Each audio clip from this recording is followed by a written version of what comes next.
បាទអនុញ្ញាតគ្រប់ជ្រាបសួរដល់ពុកម៉ែបងប្អូនទាំងអស់បាទថ្ងៃនេះខ្ញុំបាទគូសារ៉ាត់មានជាប្រភេទម៉ាស៊ីនពូអស់បង្ហាញពុកម៉ែបងប្អូនបាទຂະຫນាតម៉ាស៊ីនពូអស់ហ្នឹងគឺយើងប្រើជាប្រភេទមុខ2បាទពុកម៉ែបងប្អូនបានន័យថាយើងពុះអស់ហ្នឹង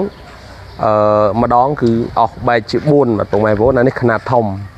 អានេះຂະຫນាតធំຂະຫນាតមុខ2បាទពុកម៉ែបងប្អូនយើងពុះទៅប្របែកជា4បាទຂະຫນាតនេះដែរគឺសារ៉ាងវាធំពុកម៉ែបងប្អូនសារ៉ាង100បាទគេហៅសារ៉ាង100បាទនឹងຂະຫນាតពេញទាំងហុំបាទទាំងហុំវាបុកមកឆ្ងាញ់បាទប៉ុណ្ណឹងគឺຂະຫນាតធំបាទពុកម៉ែបងប្អូនពួកដៃវិជាគឺយើងប្រើដៃជាធំពុកម៉ែបងប្អូនវាអត់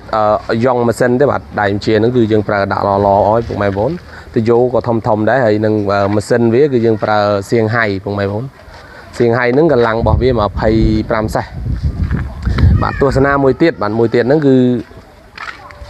ຂະຫນាតប៉ិនគ្នាទេពុកម៉ែបងប្អូនຂະຫນាត2ហ្នឹងគឺប៉ិនគ្នាប៉ុន្តែយើងប្រើជាប្រភេទក្បិតមុខ1ពុកម៉ែបងប្អូនប្រភេទនេះគឺសារ៉ាងវា100លីដូចគ្នាបាទ100លីហ្នឹងគឺយើងបើយើងគិតទៅ